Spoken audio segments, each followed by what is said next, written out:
Hello, hello, hello. I am Marcia Ben from Think Premium JA.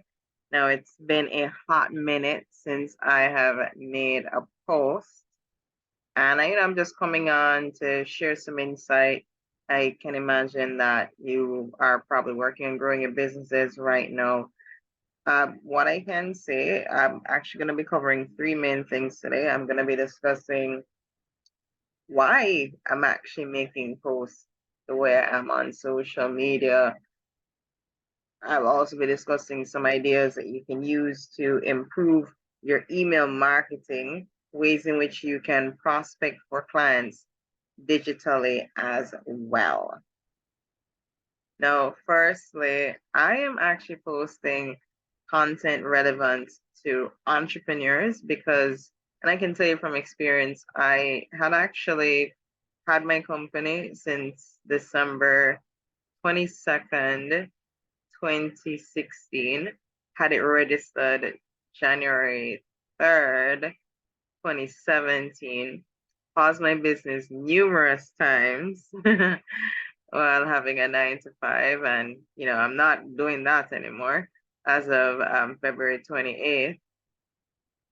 And what I can tell you is that it's a lonely world for entrepreneurs. There really isn't a lot of content geared towards entrepreneurially minded people. Yeah, I mean, there might be stuff on how you can post on social media. There is motivational content, and now we're seeing speakers come out like a Rebecca Lynn Pope, talking about her challenges and how she's grown as a Christian based entrepreneur, and there are more Christian based entrepreneurs coming to the forefront. But outside of the valuetainment, there really wasn't anybody that was going into the nitty gritty things that entrepreneurs really need to know about. Yes, there was Grant Cardone. Yes, there was Gary Vaynerchuk, but there were more go, go, go, go, go, go, go, go sales kind of thing. Yeah, there was David Luck, but again, it was more go, go, go, go, go kind of content. It didn't really get into the overcoming real challenges that entrepreneurs face, like getting over the imposter syndrome that you get as you try and pursue success. Yes, pardon the background. I'm actually being very authentic right now. Big up my fan in the background. Right? It was just something in my heart that just led me to make this video today. So I'm running with it, putting it all in God's hands. There isn't really a lot of content that really spoke about how do you go about getting funding? What are different ways in which you can prospect for clients as an entrepreneur? How do you market different types of businesses? How do you how do you learn to trust your own voice? How do you learn to follow your own intuition? How do you let go of some of the past hurts? Because many entrepreneurs start businesses like myself due to hurt. Like you literally just been pouring into companies, persons, entities, etc., that they don't care about you. I'm just saying, right? Let me take my glasses off for this and everything, baby. They didn't care about you. Right? So there wasn't really a lot of content geared towards persons that had those experiences. There weren't content geared towards persons that were really focused on serving others. People were just like figuring out the space as a brand newbie. How do you balance this with a 9 to 5? How do you go through being dog tired while doing business and doing a 9 to 5? How do you interact with people as an introvert who is also an entrepreneur? Worse, if you also have a 9 to 5 going on, how do you handle certain challenges? There weren't really a lot of channels there that gave entrepreneurs a voice. And it's really funny. I'm actually glad that I paused my business 3 times from 9 to 5 because I realized then after hosting well over 100 training sessions, serving a wide variety of persons who were sales professionals and entrepreneurs in their own rights in different capacities and different companies and different industries, that there really there really was a need for somebody that did this. And I was literally led out of my 9 to 5 And I was led to do this by God because, and this might sound silly or crazy to the persons listening on the other end, but I view this as an opportunity to minister about God through business. Business doesn't have to be dirty. There's nothing wrong with earning wealth because my goal is to positively impact 800,000 businesses, sales professionals, and entrepreneurially minded persons by the end of the year. Obviously, I'm going to need money. When you give to charity, you know, give them money. I want to be rich. Yeah, I want to be rich so I can help people. I want to build homeless shelters so homeless people can actually get jobs and be contributing members of society and getting access to real health care and people that actually care about them. I want to make difference in the lives of struggling entrepreneurs. You know, many entrepreneurs out there don't have money to buy food to eat. You know how many entrepreneurs out there don't have money to pay bills? You know, many entrepreneurs out there have families that depend on them. I want to make a difference. I want to be able to invest in businesses that I care about, like actually care about, not because I'm just trying to make money. I want to be able to take on projects that bring me joy, knowing that I'm able to help to push another great company that could change the lives of so many other families one step closer to being in somebody's face so that they can make real good connections and make good money. I want to do the projects that make me feel excited, and I want to do that while serving God.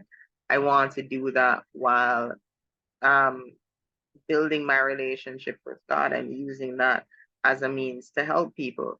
I want to use my knowledge, my voice to help other entrepreneurs, not just to make money off them, but to make content that makes a difference. There really wasn't a lot of that, and I'm pleased to say in my own way, I'm at least trying. Am I perfect? No. Do I relate to everybody? No. Do I have the best equipment? No. I still don't have a tripod. Get over it. Okay? You're gonna see all my angles. Yes. Deal with it. Right? But at least I get to help people and I get to do it with a clean conscience. And I get to turn down the projects that don't mean anything to me. Yeah, money comes and money goes, but you can't buy back time. You can't buy relationships, and you can be financially rich and morally bankrupt. You can be time bankrupt. You can be relationally bankrupt. And I don't want to be that way. And I want to make content and I want to serve other businesses the way I wanted to be served almost 7 years ago that I wasn't. There really wasn't anybody doing that. And I want to do that. I want to continue to connect persons to other businesses that can actually help them. I want to be a connector. I want to be someone that leaves this world having built a legacy that my kids and my husband, whoever that is in the future, can say that, yeah, Marcy did that. Marcy did that. And I think many entrepreneurs want that too. And there's nothing wrong with saying that. And I want to be someone that shows people that, yeah, you can say that. And yeah, you can actually give value and still make money. You know, one of the books that actually really impacted me is The Go Giver. And it speaks to the law of value, which is giving a disproportionate amount of value to serving others, and in serving others by putting other person's needs among yourself or before yourself, your needs get taken care of by extension. I want to do that. And I want to also demonstrate the law of compensation, meaning that the more persons I serve and make a lasting impact on, the more opportunities that I get taken care of and my business needs are met. Now, will this message resonate with everybody? No, and that's okay. But I at least want to know that I made a difference in that era. So that's one. All right. So the next thing I wanted to touch on are some ideas that can help to improve your email marketing. All right. So firstly, with email marketing, you know, it starts with a simple heading. Simple, simple. So just have a nice, clear, effective heading. It doesn't have to be long. You want to keep your heading, and this is something I've had to learn from experience because I'm a bit verbose. as you can imagine. You ever heard of too long didn't read? Yeah. TLDR is a real thing. So you want to keep it like within maybe 10 words or less. Aim for less. Because after ten words, nobody really pay attention to you. Your message is lost anyway. It's gonna be disjointed. So have an effective eye-catching heading that is short. You also want to use pictures where possible because guess what? People don't like read. And pictures make a big difference. A picture says 1,000 words, and yes, it does say 1,000 words in email because the average person gets like 1,000 emails on a daily basis. I can tell you, the average person gets 1,000 emails on a daily basis, right? So you want to ensure your email stands out, and that's something that you want to do. And even when coming up with a good heading, do it from the end user standpoint. What's the benefit that the end reader is going to be getting from reading your email? You also want to have an effective email signature. You don't want anything too long. You want something eye-catching, but you want something that's also effective. So gone are the days where you just use the logo and you have a bunch of verbiage down below. You kind of lose people with that. No, not everybody wants to read that. So you want to get something that is effective, still eye-catching, but it has all the key points on it. Because again, if it's too long, people are not going to read it. It's a waste of time. And at the end of the day, every message is an opportunity to make a first impression. With the email marketing campaign, share content that's useful for your target audience.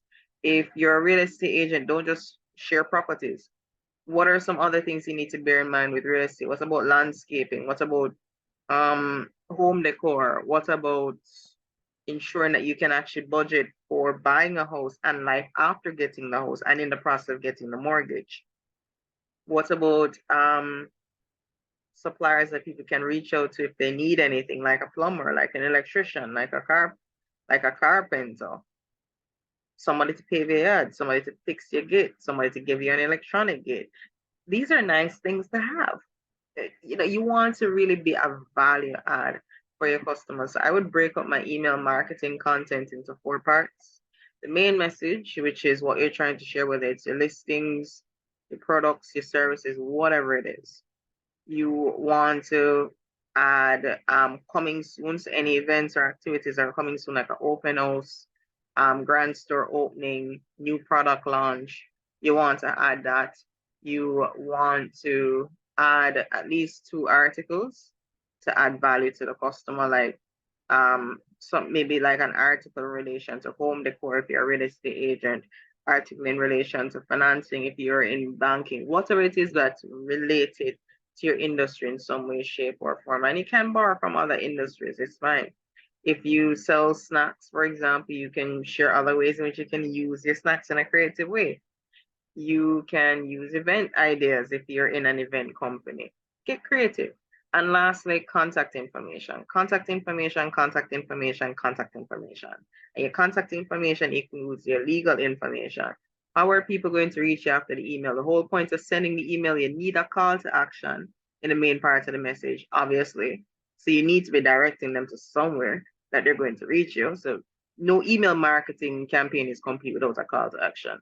If your email doesn't have call now, buy now, contact us today, visit us, join us, your email marketing campaign. It needs to be in the body and it needs to be clearly said in the heading. Like your title needs to have that, right? You also want to ensure that the contacts are clearly provided below. How are people going to reach you? Are you on social media? Are your social media pages present on your email blast? Is your information correct? You need to pay attention to all of that. So that's one. Another thing to note as well with your email marketing blast, with your email blast, you can do it at a time that's best for you. You might not want to do it too often in the week. Like more than 2 times a week, it gets spammy. So like once a week is good. Once bi-weekly, sweet spot. Yeah, because after a while people do get tired and you want to get it on a schedule where people start to expect it. One of the things that really annoyed me in the past was when I had to work in a situation where I didn't really have control over that and I didn't really people were, it was challenging to build expectation about when email blast was coming. So it kind of, it was still effective, but it didn't really reach persons in the way that I wanted to, as a means of touching base with them 33 to 36 times for the year. And you want to bear in mind that every time you send out an email marketing, um, every time you send out an email blast, it's still a marketing activity. People still pay attention to your brand. So you want to respect it as such. All right. So I do hope that helps. And with the email marketing campaign, pictures, pictures, pictures, pictures, pictures, pictures, pictures, pictures. But don't just sell, add value. They'll have a clear call to action, but you want to have things in there that persons will find valuable. So you will be seen as valuable, right? So I hope that sums up the email marketing bit. And lastly, online lead generation ideas. So ways in which you can prospect for persons online is using social media. Yes. So with LinkedIn, for example, here's something that a lot of persons don't realize that you can do. Go to the search bar at the top of your LinkedIn page, right? You're going to type in the name of the post of the decision maker that you need to reach in any company. So if you're trying to get jobs, obviously you're going to look for the HR manager. If you're trying to get them to buy a product or service that you offer, you need a purchasing manager. If you want to get the major decision makers, you might need to get like the chief purchasing officer. If you're in medicine, maybe the I don't know, but whoever the chief person in medicine for a hospital or a clinic or a group or whoever would be. You can actually search for them there and you see all of the names come up for all of the different countries and regions and companies. You can pick, choose, refuse until your heart's desire. And you can even get specific and select what region you want it for. For Facebook, a little bit different. You can try typing in the name, the name of the post that you're looking for. You can, but you might not get very far. What you can do is, you can look for the region, and you can go through Facebook pages as well to see what works. Like, for example, if you're looking for people in Kingston, Jamaica, you can type in Kingston, Jamaica and scroll through the persons and see. Now, granted, you have persons that select a wide variety of parishes. There are 14 parishes in Jamaica, and some people unknowingly select all 14 parishes. What can you do? But at least that's a way in which you can reach people. Pinterest, think you can do that for Pinterest, but you might want to just look for industry or specific boards that you're trying to hit. So if you're looking for real estate, type in real estate and you see all the real estate boards come up and you can look for that to see who the content creators are. If you're in renewable energy, you type in solar power, solar panels, things like that, and you see who the different creators are. And that's something that you can try. TikTok, same thing. TikTok, Instagram, Facebook, you can use the hashtags and you can get pretty far. So hashtag real estate, hashtag banking, hashtag adventure, hashtag travel, hashtag vacations, hashtag pets. You get the idea. And you'll eventually see stuff come up. It's just that it might not be as laser focused, but you can always refine it as it gives you the different categories. So it will break it down on your Facebook page according to places, groups, posts, etc. You can look for places or you can look for people. You can get specific from there. Twitter, I'm not sure. I'm going to be honest. Quora. Quora, you can actually use the hashtags or you can type in the industry that you're looking for, or you can type in the job title. Quora is good. People sleep on Quora all the time. Don't sleep on Quora. Quora is pretty good. Reddit can get sketchy. Reddit can be a little sketchy. We saw the virtual door knocking thing. It's a low hanging fruit. Not many persons like the cold calling thing. So it's easier to do the virtual cold calling by like reaching out to persons through DM. You can do it, but just understand that, yeah, it's a real numbers game. So unless you're reaching out to like 20 people a day, you might not get very far. Because on average, according to the law of a third will actually acknowledge you. A third will respond with interest, and a third of that third of that third will actually do anything. And a third of that third of that third of that third will go through it and close the transaction. So just bear that in mind. Yeah. That's why it really takes like 100 no's to get to one yes, because according to the law of a third, that's really what you're looking at. Hope that helps. I hope you have a wonderful day, everybody. Thanks for sticking with me during my rant. I was doing a little bit of talking there. So I hope this helps. And if you find it useful, please share. If you have any questions or comments, reach out. What topics really stood out to you? What topics would you like to see somebody do a video about? I hope this helps. Have a wonderful day. Take care. And remember to never stop dreaming. Bye-bye. I'm Marcia Brent from Think Premium JA. Take care.